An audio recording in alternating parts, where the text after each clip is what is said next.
आपका city post live में। मैं हूं मुस्कान। एक बड़ी खबर सामने आ रही है, हम आपके सामने ब्रेक करने जा रहे हैं। आपको बता दें, रविंद्र चरण यादव जो बीजेपी के बड़े नेता हैं और वो अब जा चुके हैं कांग्रेस में। ये खबर आपको सुनने में अचंभव हो रहा होगा, लेकिन ये बात सच है और इस पर बातचीत करने के लिए हमारे साथ मौजूद है chief editor Shrikant Pratyush sir. जहां दल बदल होना अभी फैशन भी है और बहुत चल भी रहा है, कभी जेडीयू के नेता जनसुराज में जा रहे हैं, कभी जेडीयू के नेता कांग्रेस जा रहे हैं, कांग्रेस के नेता बीजेपी में जा रहे हैं। सर, इनके बारे में बताइए। देखिए, जब भी चुनाव आता है दल बदल की प्रक्रिया तेज हो जाती है। नेता अपनी सुविधा के अनुसार दल बदलने लगते हैं। नेताओं को लगता है कि हमारे जिस दल में है उसको टिकट नहीं मिलेगा तो चुनाव तो लड़ना है, आप 5 साल इंतजार थोड़े करेंगे। तो जिन नेताओं को लगता है कि टिकट उनको नहीं मिलना है, वो अपना दल छोड़ के उस दल में जाते हैं जहां टिकट मिलने की संभावना है। और अभी तो आपने देखा कि कल ही कांग्रेस पार्टी के बड़े दलित नेता अशोक राम जेडीयू में शामिल हो गए थे और आज बीजेपी के बड़े नेता प्रोफेसर रविंद्र चरण यादव कांग्रेस पार्टी में शामिल हो गए हैं। तो शुरुआत तो इन्होंने राजनीति की थी लालू यादव के साथ। मतलब जेपी के सेनानी हैं लोग, लालू जी के समकक्ष नेता हैं। तो लालू जी के साथ राजनीति की शुरुआत की थी। लालू जी के मंत्रिमंडल में, राबड़ी जी के मंत्रिमंडल में बहुत दिनों तक मंत्री भी थे। फिर ये आरजेडी को छोड़कर बीजेपी में शामिल। राजद क्यों छोड़ा सर उन्होंने? अब वो राजद के साथ तो राजनीति की शुरुआत की, मंत्री भी रहे, लेकिन वो उनका कहना था कि भाई आरजेडी जो समाजवाद के अपक्षधर थी, तो उसने आगे चलकर सब समाजवाद के सिद्धांत को भुला दिया और कांग्रेस के पीछे लागू बन गई। तो कांग्रेस आरजेडी की दोस्ती उनको पसंद नहीं आई और उन्होंने कांग्रेस के विरोध में ही आरजेडी को गुड बाय कह दिया और आज कांग्रेस में ही शामिल हो गए हैं। ये ऐसा कैसे हो सकता है सर कि जिसके वजह से आपने पहला दल छोड़ा और उसी दल में आ जाएगा? मतलब आज कहीं ना कहीं कांग्रेस ज्यादा एक्टिव दिख रही है राजद से। बिल्कुल, कांग्रेस पार्टी बहुत एक्शन में दिखाई दे रही है। जब से कांग्रेस पार्टी की नई टीम बनी है, नए प्रदेश अध्यक्ष बने हैं राजेश कुमार राम और प्रभारी बने हैं कृष्णा अलावारू। पहली बार बिहार कांग्रेस में जो प्रभारी हैं और प्रदेश अध्यक्ष के बीच बहुत बेहतर समन्वय दिख रहा है, कोऑर्डिनेशन दिख रहा है।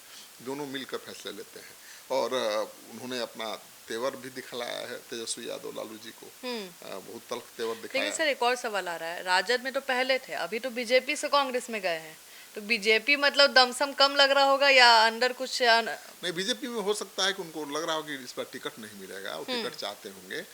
और कांग्रेस पार्टी को भी कद्दावर नेता चाहिए, मजबूत नेता चाहिए। यादव समाज से आते हैं और पुराने आरजेडी के नेता रहे हैं, अभी तो बीजेपी के बड़े पद पर थे, कोर कमेटी के सदस्य थे। और इतने बड़े बीजेपी के नेता का पार्टी छोड़ देना बहुत मायने रखता है। बीजेपी के लिए तो झटका है ही, कांग्रेस पार्टी का अचीवमेंट कहा जाएगा, क्योंकि प्रोफेसर रविंद्र चरण यादव बहुत पुराने नेता हैं, समाजवादी नेता हैं। सर, क्या फायदा होगा कांग्रेस को? कौन से समूह को पकड़ेंगे, कौन से कम्युनिटी को पकड़ेंगे? कांग्रेस पार्टी अति पिछड़ा, दलित, एमवाई समीकरण वही सब पर जोर दे रही है। कांग्रेस पार्टी अल्पसंख्यक पर ज्यादा जोर दे रही है, दलित पर ज्यादा जोर दे रही है, अति पिछड़ा और पिछड़ा समाज को भी जोड़ रही है। तो यादव तो मूल कोर वोटर हैं आरजेडी के, लेकिन आरजेडी के भी नेता, मतलब यादव समाज के भी नेता आ रहे हैं कांग्रेस में, तो कांग्रेस मना नहीं कर रही है। अगर दमखम है, कद्दावर नेता हैं, चाहे वो यादव हो या मुसलमान हो, कांग्रेस पार्टी लेने में संकोच नहीं कर रही है। पहले क्या था कि कांग्रेस को परमिशन लेना पड़ता था आरजेडी से कि ये यादव हैं, इनको ले सकते हैं कि नहीं ले सकते हैं, ये अल्पसंख्यक हैं, इनको ले सकते हैं कि नहीं ले सकते हैं, क्योंकि लालू जी को लग सकता था कि उनके कोर वोट बैंक में से हमारी कोशिश है। लेकिन अब कांग्रेस पूछती नहीं है कि हमको क्या करना है। कांग्रेस को जो सही लग रहा है वो कर रही है पहली बार। तो अब कांग्रेस की तरफ उम्मीद से लोग देखने लगे हैं। अब लग रहा है भाई कांग्रेस तो अपने टर्म्स पर समझौता भी कर रही है और अपने टर्म्स पर उम्मीदवार भी तय करेगी, लालू जी नहीं तय करेंगे।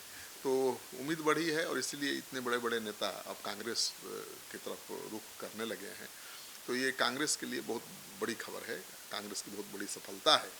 हालांकि कांग्रेस के एक बड़े नेता, दलित नेता, कल ही जेडीयू छोड़कर जेडीयू में शामिल हुए थे और आज बदला ले लिया कांग्रेस पार्टी ने, बीजेपी के बड़े नेता को तोड़कर अपनी पार्टी में शामिल करा लिया।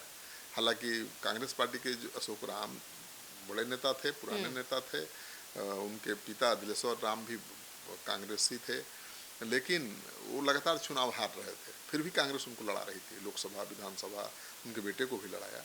लेकिन सफलता उनको मिल नहीं रही थी। तो उनको लग रहा होगा कि इस बार तो नई टीम है और गुंजाइश कम है, यहाँ पर ये नहीं देखा जाएगा कि आप कितने सीनियर हैं और कितने दिन से पार्टी में हैं। इस बार तो कृष्णा अलवारू का साफ है कि वो उसी को टिकट मिलेगा जो जीत सकता है। मतलब बाराती घोड़े पर वो दाव नहीं लगाने वाले हैं, रेस का घोड़ा चाहिए। तो रेस का घोड़ा जो भी आ रहा है उसको शामिल कर रहे हैं और बाराती घोड़े को बाहर का रास्ता दिखा रहे हैं। तो बाराती घोड़ा गया और रेस का घोड़ा आ गया। तो आप सुन रहे थे, पूरे डिबेट को बदला ले लिया गया है और हर पार्टी में कोई ना कोई इधर से उधर जा रहा है। चुनावी मौसम है। और आप क्या सोचते हैं और आप इस खबर को कैसे देख रहे हैं, हमारे कमेंट सेक्शन में ज़रूर बताएं। फिलहाल इस खबर में इतना ही। आगे की खबरों के लिए बने रहे हमारे साथ। धन्यवाद।